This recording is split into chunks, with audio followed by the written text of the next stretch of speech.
Hello students. तो आप chapter 4 पढ़ रहे थे, गति का नियम। इसमें आज आप देखेंगे न्यूमेरिकल, संवेग से संबंधित और न्यूटन के थर्ड नियम से संबंधित। तो पहले संवेग के संबंधित न्यूमेरिकल देखिए। पहला, एक कार तथा एक ट्रक के रेखीय संवेग समान हैं, दोनों में से किसकी चाल अधिक होगी। भी एक कार है और एक ट्रक है, दोनों का रेखीय संवेग समान है, तो दोनों में से किसकी चाल अधिक होगी। तो जाहिर सी बात है भाई, संवेग बराबर होता है द्रव्यमान गुणे वेग। यहाँ से वेग बराबर हो गया संवेग बटे द्रव्यमान, या हम ये कह सकते हैं वेग इज इनवर्सली प्रोपोर्शनल टू द्रव्यमान। वेग जो है इनवर्सली प्रोपोर्शनल टू द्रव्यमान। यहाँ पे इन्वर्सली प्रोपोर्शनल व्युत्क्रमानुपाती है, अर्थात द्रव्यमान कम होगा तो वेग अधिक होगा और द्रव्यमान अधिक होगा तो वेग कम होगा। तो इस बेस जाहिर सी बात है, ट्रक का द्रव्यमान है वो कार से अधिक है, तो ट्रक का वेग कम होगा, यानी कि कार की चाल अधिक होगी। नेक्स्ट देखिए उदाहरण 2। द्रव्यमान m के एक कण की गति s equals to u t plus half g t square से वर्णित है। उस कण पर लगने वाले बल को ज्ञात कीजिए। क्या ज्ञात करना है? बल को ज्ञात करना है। तो देखिए हल बड़ा आसान है। s equals to u t plus half g t square. अब हम पहले क्या करेंगे, वेग निकाल लेंगे। तो वेग कैसे निकालेंगे?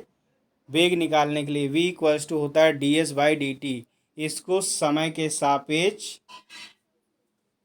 अवकलित करने पर क्या करेंगे? समय के सापेक्ष अवकलित करेंगे। तो याद करो बेटा, D S by d T लगाएंगे। तो यहाँ पर d बाई डी टी लिखा और s की वैल्यू है you t plus half g t square. आप ध्यान दो बेटा, देखो बड़े आसानी से। अब u कांस्टेंट है बाहर और d by d T of पहले है t। तो t का जब करोगे तो देखो यहाँ पर मैंने फॉर्मूला बताया था d by D x of x power n। ये होता है n, मतलब जितनी भी पावर है वो आगे आ जाती है और उससे एक पावर कम हो जाएगी। तो यहाँ पर t की पावर कितनी है? 1 आगे आ गया और 1 की पावर 0 हो जाएगी। t की पावर 0 उसकी वैल्यू, किसी की पावर 0 उसकी वैल्यू 1। तो यहाँ u और इंटू 1 u आएगा। फिर बेटा आगे इसके साथ करना है तो हाफ लिख लिया g। देखो बेटा हाफ बाहर कर लिया और g। अब देखो बेटा यहाँ पे d by d T of T square है, तो यहाँ पर जितनी पावर है वो आगे आ जाएगी। तो 2 आगे आ गया और t पावर 1, तो 1 लिखा नहीं जाता है, तो वही हाफ आ गया। 2 जो पावर थी वो आगे आ गया, g था g लिख लिया और t आ गया। इस 2 से 2 कैंसिल हो गया, तो क्या आ गया? u plus g T. क्या आया? u plus g T.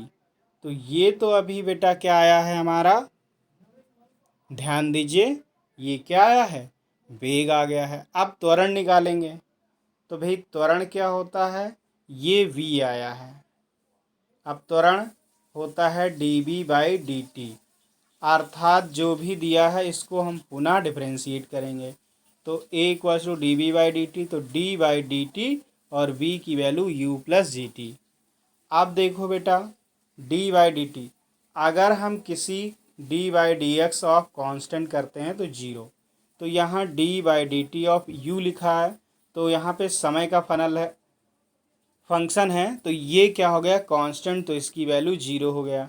और बेटा यहाँ g बाहर आ गया, g जब पहले बाहर कर लेंगे और d by d T of t, और अभी t का किया था 1 आया था, तो g इंटू 1 g, तो 0 प्लस g ओनली g आ गया। क्या आ गया? जी आ गया। अब यहाँ बल बराबर F इक्वल्स टू ma होता है, तो m और a की वैल्यू कितनी हमने कैलकुलेट की है, g, तो mg हो जाएगा, यानी कि भार के बराबर हो जाएगा।